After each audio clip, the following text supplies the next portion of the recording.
101.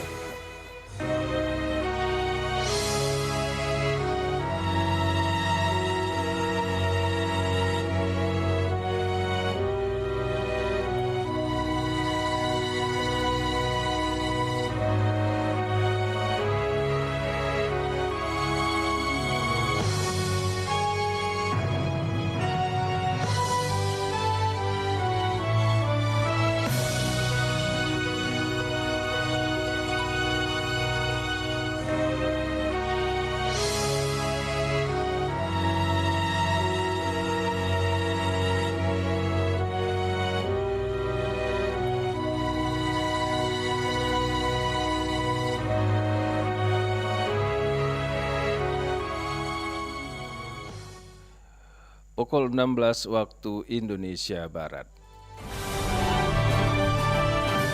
Informasi aktual dari wilayah Belaja Sumba, Bengkulu, Lampung, Jambi, Sungai Liat, dan Palembang. Kami rangkum dalam Warta Belaja Sumba.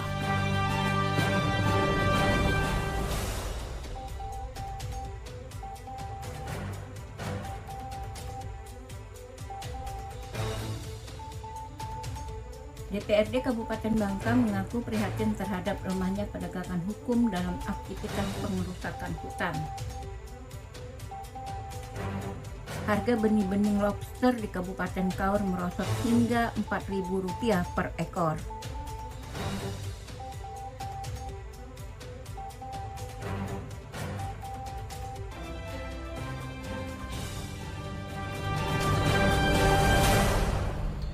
Itulah diantaranya informasi yang kami hadirkan sore hari ini Senin 16 Desember 2024 yang berhasil dihimpun tim redaksi RRI Palembang bersama saya Abbas Surya. Inilah Warta Belaja Sumba selengkapnya.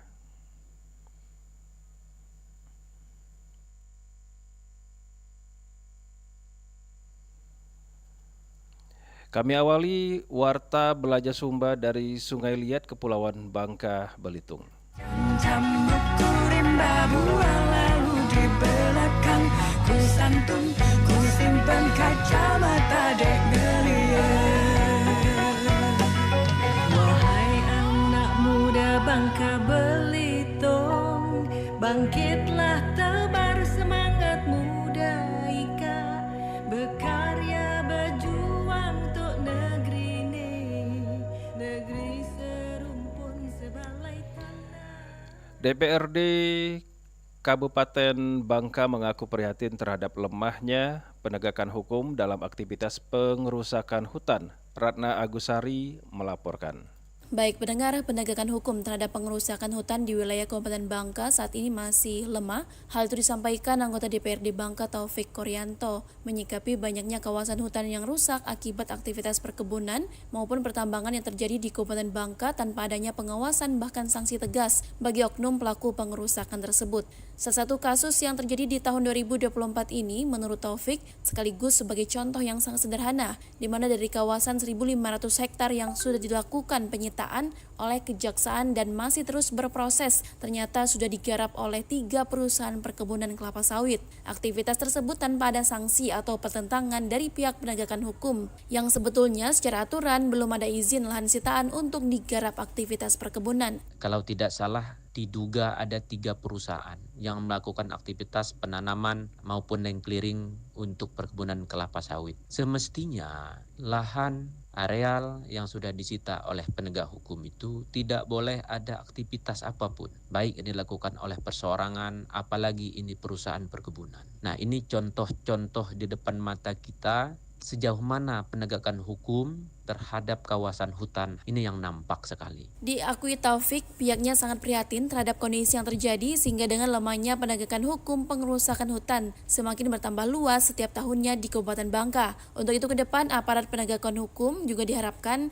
harus mampu menangani kasus atau pengerusakan kawasan hutan karena pihaknya menilai baik dari KLHK maupun penegakan hukum lainnya kurang keseriusan memproses penegakan hukum terhadap pelaku pengerusakan hutan. Padahal jelas dalam Undang-Undang Nomor 18 Tahun 2023 tentang pencegahan dan pengerusakan kawasan hutan, namun banyak diabaikan. Dari Sungai Liat, Ratna Agusari melaporkan. Dari Sungai Liat kita menuju ke RRI Jambi.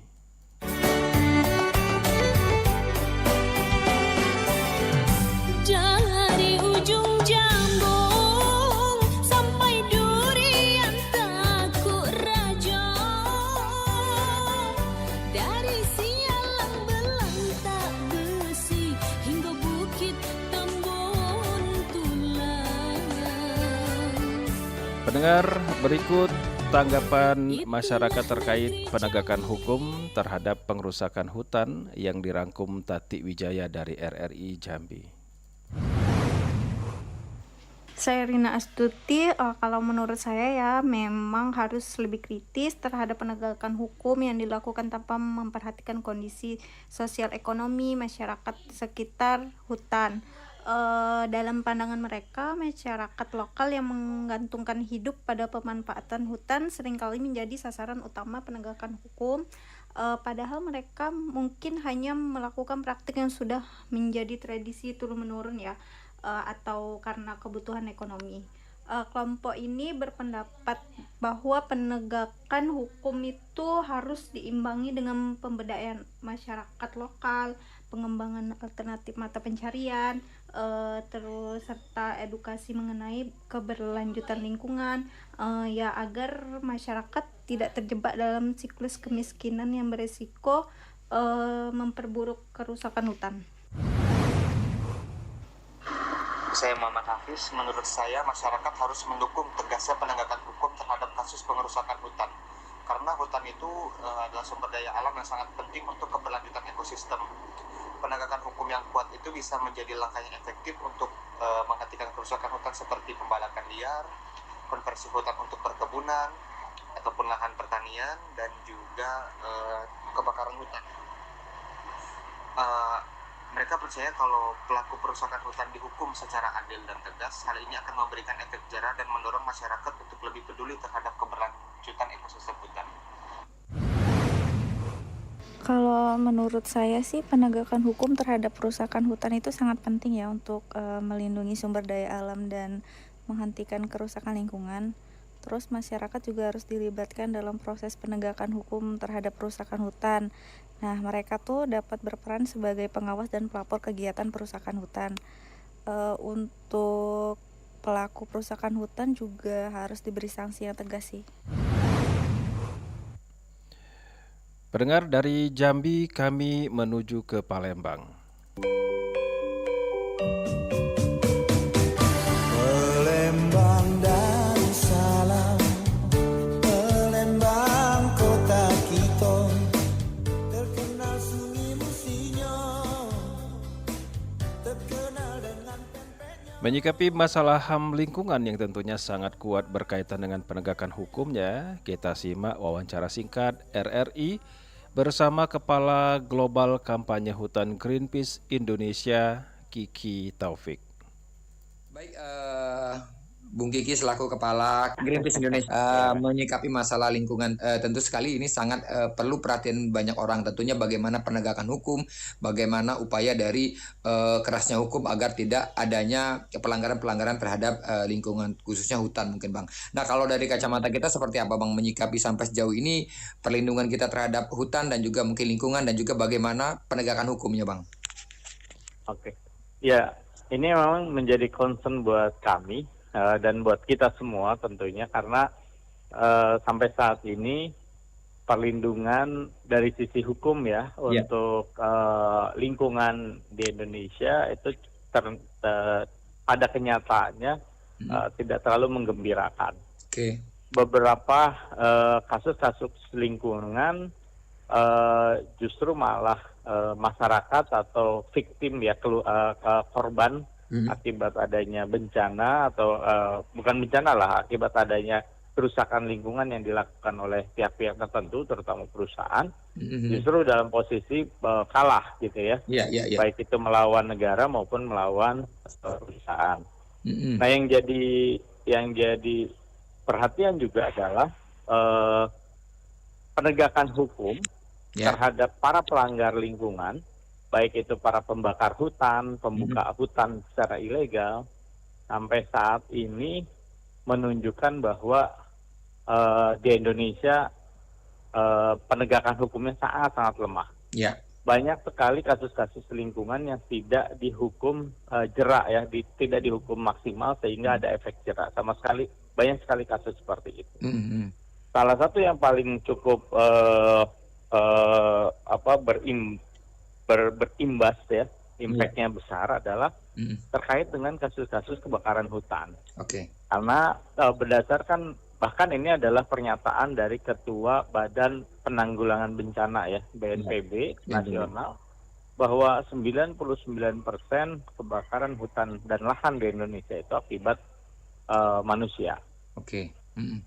Nah, banyak sekali bukti nyata di lapangan bahwa memang kebakaran itu dibuat.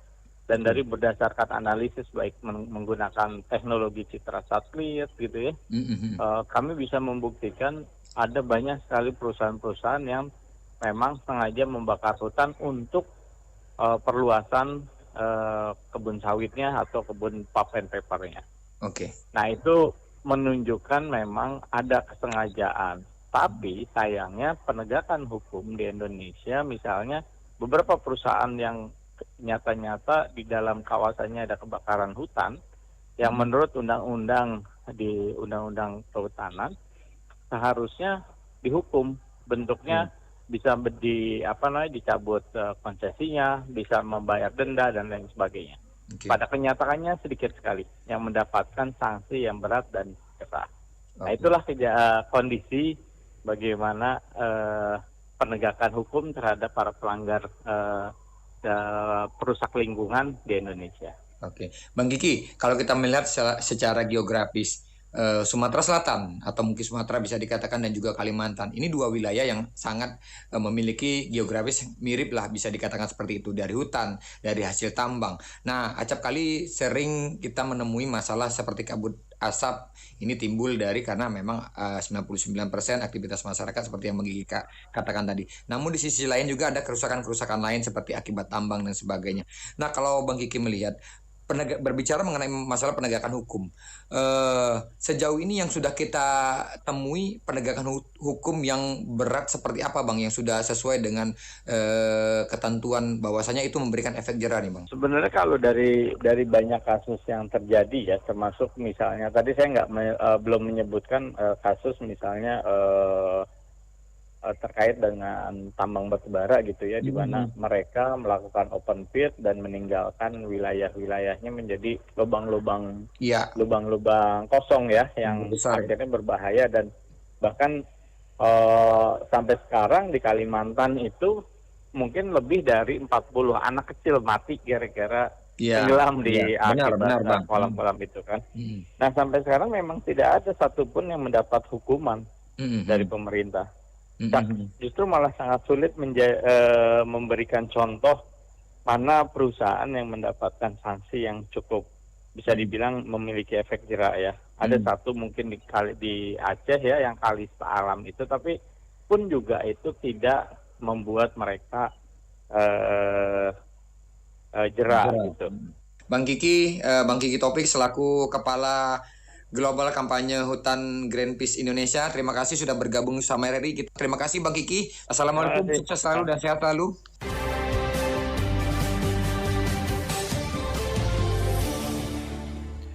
Dari Palembang, kami menuju ke RRI Bengkulu. Pasar Bembah, Dusun Tepi, Tabah Penanjung, Tebino Tinggi, Sembah disusun 10 jari, bertanda adat pemagar negeri. Pendengar, Bulog di Bengkulu menyatakan stok beras hingga akhir tahun di wilayah Bengkulu aman. Reporter Tirza Kurniawan dari RRI Bengkulu.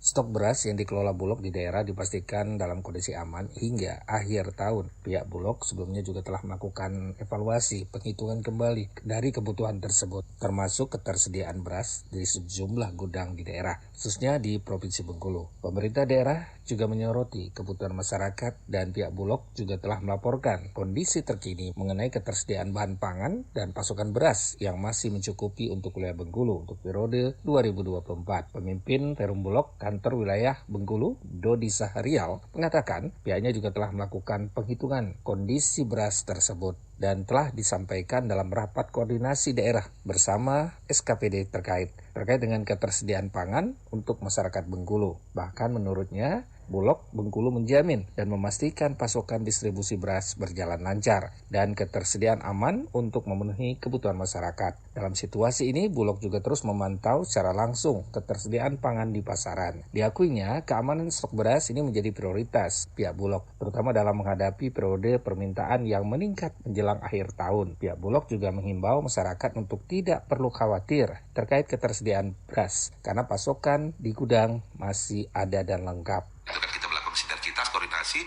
komunikasi yang efektif, sehingga keterjangkauan ketersediaan stok tadi itu kita bisa paling tidak menjaga inflasi yang normal dulu deh, ya kan di Bengkulu tadi itu. Defisit, ya iya defisit pada momen-momen tertentu. Pasokan kita cukup aman, kita koordinasi, komunikasi juga dengan dinas terkait, DKP maupun dari Disperindak, sehingga untuk stok kita juga aman untuk sampai dengan 3 bulan ke depan. Berpengaruh kepada reaksi pasar nih, kan begitu kan. Jadi walaupun di sisi lain juga perekonomian agak smooth, mungkin dari sisi daya beli juga agak berkurang, ngefek kepada mungkin istilahnya deflasi, tapi dari sisi pangan kita tetap terus memasok sehingga jangan ada rasa kekhawatiran lah terhadap masyarakat. Sisa kurang lebih kita ada 7.200, 7.300 ya. Existing terus akan terus di move dari Lampung ataupun dari Palembang. Di situ juga dilakukan berbagai langkah koordinasi dan solusi, termasuk pengawasan distribusi penyaluran beras, memastikan stabilitas harga dan ketersediaan pangan di wilayah Bengkulu. Dengan adanya jaminan pasokan ini diharapkan masyarakat tidak panik, dapat menjalani akhir tahun tanpa khawatir terkait dengan kelangkaan beras. Pemerintah daerah juga terus bersama memantau perkembangan yang ada, memastikan kebutuhan masyarakat terpenuhi untuk wilayah Bengkulu. Tirza Kurniawan melaporkan. Dari Bengkulu kami menuju stasiun produksi Waikanan. Wai besai wai umpun mula jadi Waikanan, igong pakuan khatu wai ruas sehaluan. Pendengar, Dinas Perpustakaan Daerah dan Kearsipan Kabupaten Waikanan telah melakukan inovasi dengan menerapkan pelayanan berbasis digital yang sesuai dengan kebutuhan masyarakat saat ini. Bayu Satria, RRI, Stasiun Produksi Waikanan. Transformasi perpustakaan itu hal yang wajib. Artinya apa? Perpustakaan itu harus menyesuaikan gitu dengan tuntutan dan kebutuhan anak muda sekarang. Seiring dengan perkembangan era digital saat ini, budaya masyarakat untuk memperoleh informasi juga ikut mengalami perubahan. Hal tersebut juga berdampak terhadap eksistensi perpustakaan konvensional dalam memfasilitasi masyarakat umum untuk mengakses informasi dan ilmu pengetahuan. Kepala Dinas Perpustakaan dan Kearsipan Kabupaten Waikanan, Septa Muktamar, kepada RRI mengatakan, dengan teknologi yang semakin berkembang, perpustakaan harus melakukan inovasi maupun transformasi menuju pelayanan berbasis digital. Dia mengungkapkan perpustakaan daerah Kabupaten Waikanan telah menerapkan aplikasi iPusda yang sesuai dengan kebutuhan masyarakat saat ini, khususnya anak muda dan pelajar. Meski demikian, aplikasi tersebut masih akan terus dikembangkan agar lebih optimal sehingga dapat lebih mudah digunakan. Perpustakaan itu harus bertransformasi karena sudah perkembangan teknologi informasi itu kan sangat cepat sekali kan, maka akhirnya berpengaruh terhadap sikap dan perilaku generasi muda. Yang dibaca itu bukan buku fisik tapi buku digital. Transformasi perpustakaan itu hal yang wajib. Artinya apa? Perpustakaan itu harus menyesuaikan gitu dengan tuntutan dan kebutuhan anak muda sekarang. Kami lakukan di sini mengembangkan transformasi berbasis digital ini melalui aplikasi yang sedang kami kembangkan, misalnya kemudahan akses untuk koleksi perpustakaan melalui layanan aplikasi digital. Kami sudah punya yang namanya e-Pusda. Menurutnya, digitalisasi perpustakaan adalah proses mengadopsi dan menerapkan teknologi digital dalam operasional dan layanan perpustakaan untuk meningkatkan akses, pengelolaan, dan penggunaan sumber daya informasi sehingga memberikan fleksibilitas bagi pengguna untuk mengakses informasi dari mana saja dan kapan saja, serta memungkinkan perpustakaan untuk menyimpan dan mengelola koleksi secara efisien. Dari Waikanan, Bayu Satria melaporkan, RRI terus mengudara untuk Indonesia. Dari Waikanan kami menuju ke RRI SP Bintuhan.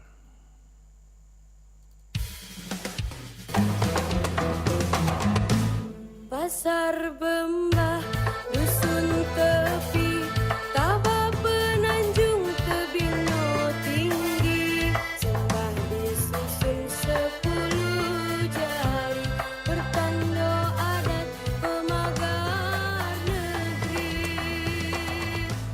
Jauh nian pasar. Harga bening lobster atau BBL di Kabupaten Kaur harganya merosot hingga Rp4.000 per ekor. Rohil Minata melaporkan dari Bintuhan. Setidaknya ratusan nelayan di Kabupaten Kaur umumnya mengeluhkan anjloknya harga jual bening lobster atau BBL atau benur yang rata-rata dihargai Rp4.000 sampai Rp4.500 per ekornya pada Sabtu 14 Desember 2024 kemarin. Salah satu nelayan di Kabupaten Kaur, Rustam Effendi, menyampaikan saat ini harga jual benur hanya Rp4.000 sampai Rp4.500 per ekor. Dirinya menyebut anjloknya harga benur saat ini sangat tidak berpihak kepada nelayan karena harga jual dan modal untuk mencari benur sangat tidak seimbang, bahkan tidak mendapatkan untung. Pria yang akrab dipanggil Cik Tam ini berharap pemerintah daerah Kabupaten Kaur, khususnya Dinas Kelautan dan Perikanan, dapat mencarikan solusi agar harga jual benur minimal stabil sesuai peraturan Menteri Kelautan dan Perikanan Republik Indonesia, yaitu harga terendah di tingkat nelayan yakni Rp8.500 per ekor. Harga benur itu sekarang sangat anjlok. Kadang-kadang kalau ngambil ke nelayan itu ada yang harga Rp4.000, ada juga yang Rp4.500. Jadi sekarang ini nelayan itu sangat menjerit. Keadaan harga seperti itu tidak seimbang. Karena kadang-kadang nelayan itu ada yang 20 ekor, ada 25 ekor, ada yang 30 ekor. Senada juga disampaikan oleh Ketua Nelayan Kabupaten Kaur, Khairul Anwar. Dengan anjloknya harga benur ini, banyak nelayan lebih memilih tidak melaut karena umumnya nelayan menjerit karena selalu merugi. Hasil jual benur tidak bisa menutupi biaya operasional. Untuk diketahui, sesuai dengan keputusan Menteri Kelautan dan Perikanan nomor 24 tahun 2024, keputusan ini menetapkan harga terendah BBL di tingkat nelayan sebesar Rp8.500 per ekor dan mulai berlaku pada 26 Maret 2024. Harga tersebut berdasarkan hasil survei setelah mempertimbangkan berbagai hal termasuk biaya operasional nelayan. Demikian Rohil Minata, RRI Bintuhan melaporkan. Anda masih mendengarkan Warta Belaja Sumba melalui Pro 1 RRI.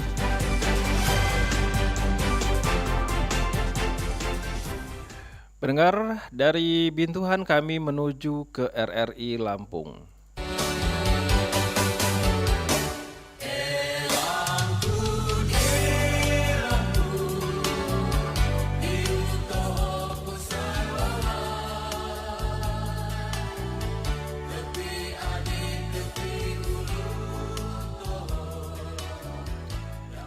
Dalam struktur sosial, perempuan masih merupakan kelompok minoritas dan rentan, baik dalam posisi sosial selaku pengambil keputusan dalam keluarga dan masyarakat maupun posisi politik di pemerintahan dan organisasi publik. Untuk itu, LPP RRI sebagai lembaga penyiaran publik berkomitmen mendorong pemberdayaan perempuan di era digital saat ini.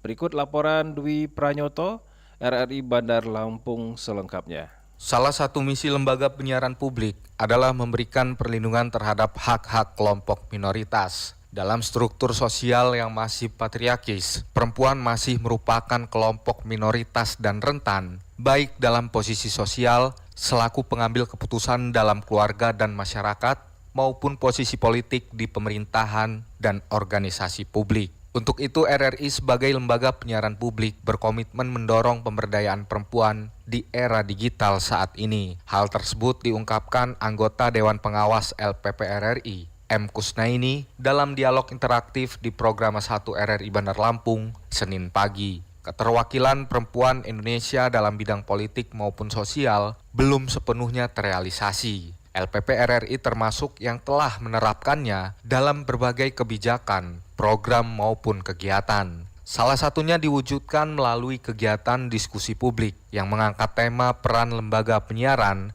dalam pemberdayaan perempuan di era digital. Diskusi publik ini akan digelar di Bandar Lampung Selasa 17 Desember 2024 dengan menghadirkan narasumber, salah satunya Wakil Ketua Komisi 7 DPR RI, Husnunia Halim. Selama ini sebetulnya LPP RRI termasuk salah satu lembaga penyiaran yang sudah memberi perhatian cukup besar ya terhadap peran atau pemberdayaan perempuan. Jadi memang media itu sebetulnya sudah mendapatkan guidelines atau petunjuk dari Badan Dunia UNESCO tentang bagaimana memberikan ruang dan lebih memberikan kesempatan bagi upaya pemberdayaan perempuan. Nah, LPP RRI termasuk yang sudah meratifikasi itu. Jadi kalau kita simak salah satu kebijakan di LPP RRI kan memberikan ruang yang sebesar-besarnya kepada kelompok minoritas dan rentan. Nah, perempuan itu termasuk dalam kelompok itu, kelompok yang masih rentan ya. Memang di Republik ini sebetulnya kebijakan negara untuk memberikan ruang terhadap perempuan itu sudah sangat besar. Tapi kan dalam realita kita masih melihat bahwa peran perempuan, entah itu di bidang politik maupun dalam bidang sosial, termasuk dalam posisinya sebagai pengambil keputusan di rumah maupun dalam kehidupan sosial, itu masih terbatas. Nah, itulah sebabnya kita masih perlu lebih mendorong keterlibatan perempuan. M. Husnaini menambahkan kegiatan diskusi publik tersebut diharapkan dapat meningkatkan peran dan kontribusi LPP RRI dalam pemberdayaan perempuan di era digital, menjaring masuknya publik untuk penguatan pemberdayaan perempuan melalui kebijakan program dan kegiatan di lingkungan LPP RRI, serta memperkenalkan RRI kepada publik sebagai lembaga penyiaran yang berspektif gender. Dari Bandar Lampung, Dwi Pranyoto melaporkan, RRI terus mengudara untuk Indonesia. Dari Lampung kami menuju ke RRI SP Sungai Penuh.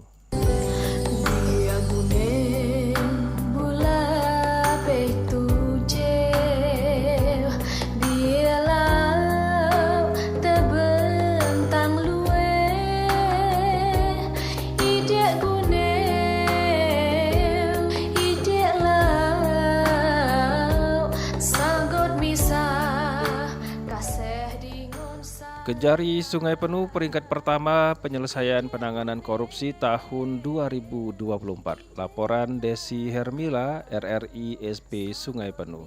Kepala Kejaksaan Negeri Sungai Penuh Sukma Jaya Negara mengucapkan terima kasih kepada semua pihak yang terlibat dalam upaya menegakkan hukum, terutama dalam menangani kasus-kasus korupsi yang selama ini mendapat perhatian khusus. Dikatakannya tema Harkodia tahun ini yakni bersama melawan korupsi untuk Indonesia yang lebih baik, diangkat untuk mengingatkan semua pihak tentang urgensi memerangi praktik korupsi yang merugikan banyak pihak baik negara, masyarakat maupun dunia usaha. Kejari Sungai Penuh juga memperkuat sinergi dengan Komisi Pemberantasan Korupsi KPK serta instansi terkait lainnya dalam pemberantasan korupsi. Kejaksaan Negeri Sungai Penuh mendapatkan kepercayaan dari pimpinan Bapak Kejaksaan Negeri Jambi, mendapatkan peringkat pertama dalam penanganan perkara tindak pidana korupsi dan dalam bidang tata sosial dengan rating 1, bidang pimpinan 1. Jadi kami menjadi juara umum untuk Kejaksaan Negeri wilayah hukum Kejaksaan Negeri Jambi. Lebih lanjut, Kepala Kejari Sungai Penuh menyampaikan dengan penghargaan tersebut, Pitdus Kejari Sungai Penuh semakin termotivasi untuk meningkatkan kinerja dalam pemberantasan korupsi. Sukma Jaya Negara mengatakan pihaknya akan terus bekerja keras untuk mewujudkan penegakan hukum yang lebih transparan, adil, dan bebas dari intervensi. Desi Hermila, Pro 1 RRI, terus mengudara untuk Indonesia.